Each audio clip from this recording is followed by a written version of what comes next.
ಬಲಹೀನನಾಗಿರುವಾಗ ನನ್ನ ಶಕ್ತಿಯು ನಿನ್ನಲ್ಲಿ ಪರಿಪೂರ್ಣವಾಗುತ್ತೆ. ಹಲ್ಲೆಲೂಯಾ. ಇವತ್ತಿನ ದೇವರ ಸಂದೇಶದ ಪೀಠಿಕೆ, ಬಲಹೀನತೆಯಲ್ಲಿ ಕರ್ತನ ಬಲವು ನಮ್ಮನ್ನು ಪರಿಪೂರ್ಣಪಡಿಸುತ್ತದೆ. ಸತ್ತಮ. ಬಲಹೀನತೆಯಲ್ಲಿ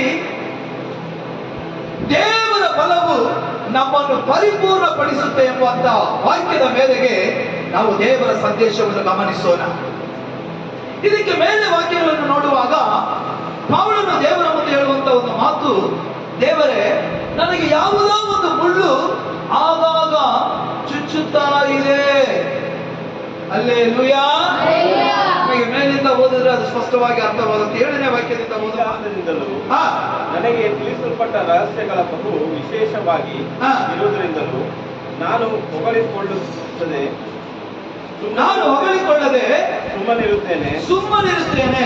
ನಾನು ನನ್ನನ್ನು ಅತಿಶಯವಾಗಿ ಹೆಚ್ಚಿಸಿಕೊಳ್ಳಬಾರದೆಂದು ಒಂದು ಶೂಲನನ್ನ ಶರೀರದಲ್ಲಿ ನಾಟಿಯೋ ಎಂಬಂತೆ ನನ್ನನ್ನು ಕುತ್ತುವುದಕ್ಕೆ ಸೈತಾನನು ದೂತರಲ್ಲಿ ಒಬ್ಬನು ನನ್ನ ಬಳಿಗೆ ಕಳಿಸಲ್ಪಟ್ಟನು. ಗಮನಿಸ್ರಿ, ನಾನು ಹೆಮ್ಮೆ ಪಡೆದ ಹಾಗೆ ಆಗಾಗ ವಿಶ್ವಾಸಗಳಲ್ಲಿ ಹೇಳುವಂತ ಮಾತು ನಮ್ಮಲ್ಲಿ ಏನಿರಬಾರದು, ಬೆರುಮೆ ಇರக்கூடாது, ಹೆಮ್ಮೆ ಇರಬಾರದು.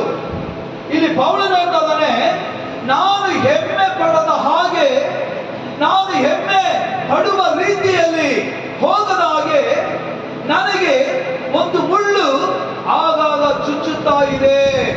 ಹಲ್ಲೆಲೂಯಾ. ಕೆಳಗಡೆ ಹೇಳುವಾಗ ಅವರು ಹೇಳ್ತಾರೆ, ಸೈತಾನದಿಂದ ಒಂದು ದೂತರನ್ನು ಕಳುಹಿಸಲ್ಪಟ್ಟು, ಹಲ್ಲೆಲೂಯಾ, ಆ ಮುಳ್ಳು ನನ್ನನ್ನು ಯಾವಾಗಲೂ ಚುಚ್ಚುವಂತ ಕಾರಣ, ದೇವರೇ, ಆ ಮುಳ್ಳನ್ನು ನಾನು ಅತಿಶಯವಾಗಿ ಹೆಚ್ಚಿಸಿಕೊಳ್ಳಬಾರದೆಂಬುದಾಗಿ ಹೀಗಾಯಿತು.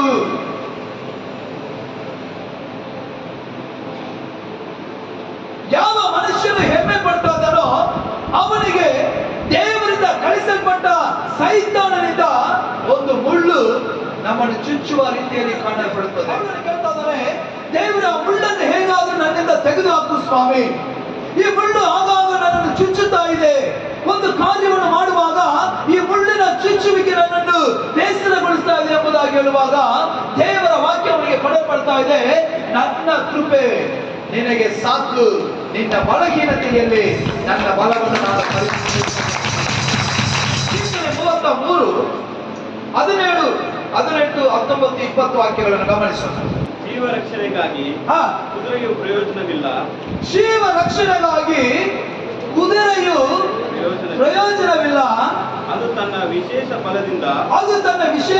ಬಲದಿಂದ ಯಾರನ್ನು ರಕ್ಷಿಸಲಾರದು. ಹಲ್ಲೆಲೂಯಾ.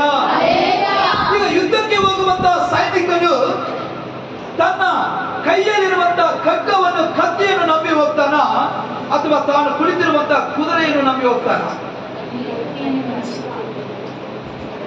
ಯುದ್ಧದ ರಾಜ ಯುದ್ಧ ಮಾಡುವಂತಹ ಸಮಯದಲ್ಲಿ ತಾನಿಟ್ಟುಕೊಂಡಿರುವಂತಹ ಖೇಡ್ಗವು, ತಾನಿಟ್ಟುಕೊಂಡಿರುವಂತಹ ಗುರಾಣಿಯನ್ನ ನಂಬಿ ಅವನು ಯುದ್ಧ ಮಾಡ್ತಾನ, ಅಥವಾ ತಾನು ಕುಳಿತಿರುವಂತಹ ಕುದುರೆಯನ್ನು ಕುರಿತು, ತನ್ನ ಕುದುರೆಯಲ್ಲಿ ಇರುವಂತಹ ಬಲವನ್ನು ಕುರಿತು ಅವನು ಯುದ್ಧದ ಮೇಲೆ ನಂಬಿಕೆ ಇಡ್ತಾನ? ಹೌದು. ಅವನ ಕೈಯಲ್ಲಿರುವಂತಹ ಗುರಾಣಿ, ಖೇಡ್ಗ, ಖಡ್ಗ, ಕತ್ತಿ, ಮಚ್ಚು ಇದನ್ನು ಹಿಡಿದು ಅವನ ನಂಬಿಕೆ ಮೇಲೆ ಯುದ್ಧ ಮಾಡ್ತಾನೆ. ಆದ್ರೆ ಕುದುರೆಗೆ ಎಷ್ಟು ಬಲ ಇದ್ರು ಆ ಕುದುರೆ ಬಲ ಯುದ್ಧದಲ್ಲಿ ನಮ್ಮನ್ನು ರಕ್ಷಿಸಲಾರದು. ಹಲ್ಲೆಲೂಯಾ. ಆ ಕುದುರೆ ಓಡುವುದಕ್ಕೆ ಮಾತ್ರ ಆಗುತ್ತೆ ಹೊರತು ಕುದುರೆಯಿಂದ ಯುದ್ಧ ಮಾಡುವುದಕ್ಕೆ ಆಗಲ್ಲ. ಕುದುರೆ ನಮ್ಮನ್ನು ಕಾಪಾಡುವುದಕ್ಕೆ ಆಗಲ್ಲ. ಕುದುರೆ ಬಲ ನಮಗೆ ಸಹಾಯ ಮಾಡಲ್ಲ. ಒಬ್ಬ ಯುದ್ಧ ವೀರನು ತನ್ನ ಕೈಯಲ್ಲಿರುವ ಕತ್ತಿಯನ್ನು ನಂಬಿಕೊಂಡು ಆತನು ಯುದ್ಧ ಮಾಡುವವರಾಗಿ ಕಾಣಲ್ಪಡುತ್ತಾನೆ. ಹಲ್ಲೆಲೂಯಾ. ಹಾಗಾದ್ರೆ ಕುದುರೆ ಬಲ ಮನುಷ್ಯನನ್ನು ರಕ್ಷಿಸುವುದಿಲ್ಲ, ಕುದುರೆ ಬಲ ನಮ್ಮನ್ನು ಕಾಪಾಡುವುದಿಲ್ಲ, ಕುದುರೆ ಬಲ ನಮ್ಮನ್ನು ನಡೆಸುವಂತದ್ದಲ್ಲ. ನಮಗೆ ಬೇಕಾದದ್ದು ಕುದುರೆ ಬಲ ಅಲ್ಲ, ಕರ್ತನಾದ ಯೇಸು ಕ್ರಿಸ್ತನ ಬಲ.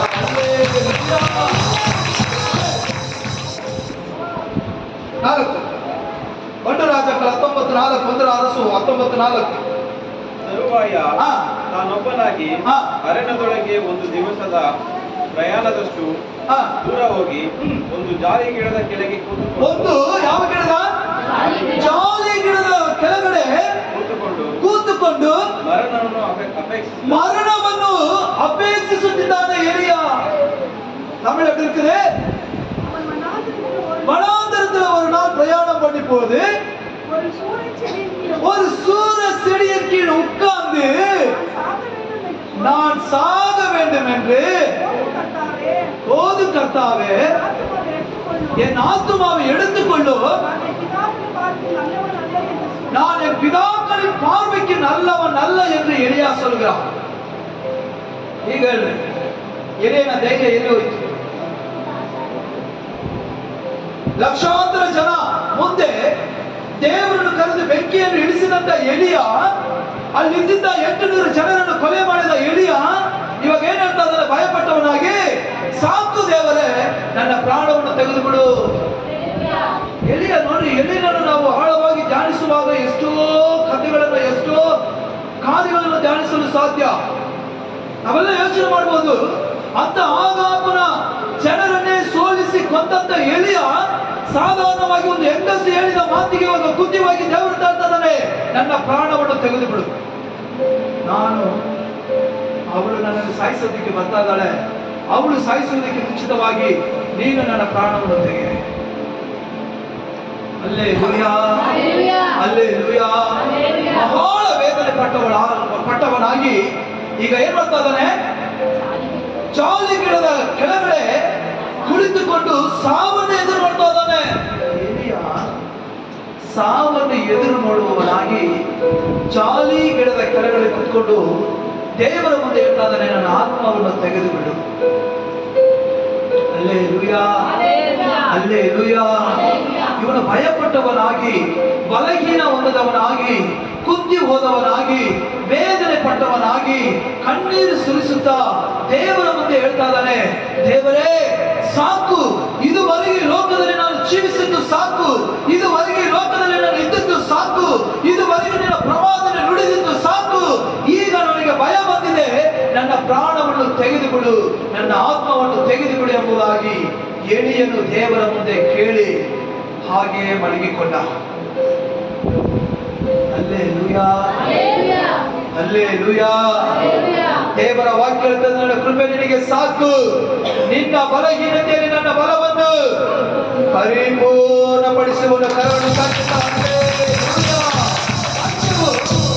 ಎಲಿಯನನ್ನ ಬಲಪಡಿಸಿದ್ದು, ಸೋತು ಹೋಗಿ ಬಲಹೀನನಾಗಿ ಕುಂದಿ ಹೋಗಿ ಸಾವನ್ನು ಎದುರು ನೋಡುವಂತವನಾಗಿ ಮಲಗಿಕೊಂಡಿದ್ದಂತ ಎಲಿಯನಿಗೆ ದೇವರು ಅವರ ಬಲದಿಂದ ಅವನನ್ನು ಪರಿಪೂರ್ಣಪಡಿಸುವುದಕ್ಕೆ ದೇವದೂತರನ್ನು ಕಳಿಸಿದರು.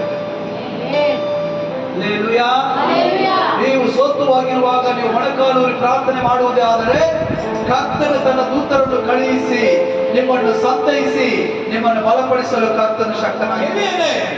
ಎದ್ದೇಳು, ಎಲಿಯನೇ ಎದ್ದೇಳು.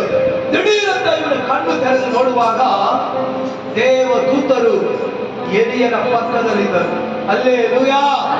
ಬಂದಂತ ದೇವದೂತರು ಸುಮ್ಮನೆ ಬರಲಿಲ್ಲ. ಎಲಿಯನಿಗೆ ರೊಟ್ಟಿ ನೀರನ್ನು ಕೂಡ ದೇವದೂತರ ಮುಖಾಂತರವಾಗಿ ಕರ್ತನು ಎಲಿಯನಿಗೆ ಕೊಟ್ಟು ಕಳುಹಿಸಿದನು. ಇವನು ಎಷ್ಟು ದಿನ ಆಯುಧ ಗೊತ್ತಿಲ್ಲ, ಯೆಜೆಬೇಲ್ ಮಾತನ್ನು ಕೇಳಿ ಇವನು ಊಟ ಮಾಡಿದನೋ ಇಲ್ವೋ ಗೊತ್ತಿಲ್ಲ, ಹೊಟ್ಟೆ ಇವನಿಗೆ ಎಷ್ಟು ಹಸಿವಾಗಿತ್ತು ಗೊತ್ತಿಲ್ಲ. ಇವನು ದೇವರ ಹತ್ರ ಸಾವನ್ನು ಎದುರು ನೋಡಿ ಹಾಗೆ ಮಳೆಗೆ ನಿದ್ದೆ ಮಾಡುವಾಗ ಮೇಲಿಂದ ದೇವದೂತರು ಬರ್ತಾ ಇದ್ದಾರೆ. ಬರುವಾಗ ದೇವರವನ್ನ ಸುಮ್ಮನೆ ಕಳಿಸಿಲ್ಲ, ಅವರ ಕೈಯಲ್ಲಿ ರೊಟ್ಟಿ ಮತ್ತು ನೀರನ್ನು ಕೊಟ್ಟು ಎಲಿಯನನ್ನ ಬಲಪಡಿಸುವುದಕ್ಕಾಗಿ ದೇವದೂತರನ್ನು ಕಳುಹಿಸಿ ದೇವರು ಎಲಿಯನನ್ನ ಬಲಪಡಿಸಿದರು. ಎದ್ದು ನೋಡ್ತಾನೆ, ರೊಟ್ಟಿ ಇದೆ, ನೀರಿದೆ. ತಿಂದುಬಿಟ್ಟು ಏನ್ ಮಾಡ್ತಾ ಇದ್ದಾನೆ? ಮತ್ತೆ ಮಡಿಕೊಳ್ತಾನೆ.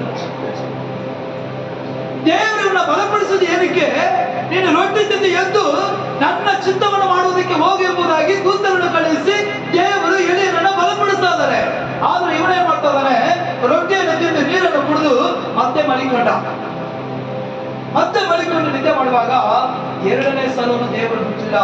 ಮತ್ತೆ ದೇವದೂತರನ್ನ ಕರ್ತನು ಕಳಿಸ್ತಾ ಇದ್ದಾನೆ. ಮತ್ತೆ ದೇವದೂತರನ್ನು ಕಳಿಸುವಂತ ದೇವದೂತರು ಕೂಡ ಸುಮ್ಮನೆ ಬಂದಿಲ್ಲ. ಮತ್ತೆ ರೊಟ್ಟಿ ಮತ್ತೆ ನೀರನ್ನು ಕೂಡ ಏನೇನಿಗೆ ತಂದು ಕೊಡ್ತಾರೆ. ದೇವರ ವಾಕ್ಯ ಹೇಳ್ತದೆ, ಕರ್ತನು ಕೊಟ್ಟಂತ ರೊಟ್ಟಿ ನೀರನ್ನು ಕುಡಿದು ಆತನು ಆ ಬಲದಿಂದ 40 ದಿನ ಹಗಲು ರಾತ್ರಿ ದೇವರ ಸೇವೆಯನ್ನು ಮಾಡುತ್ತಾರೆ.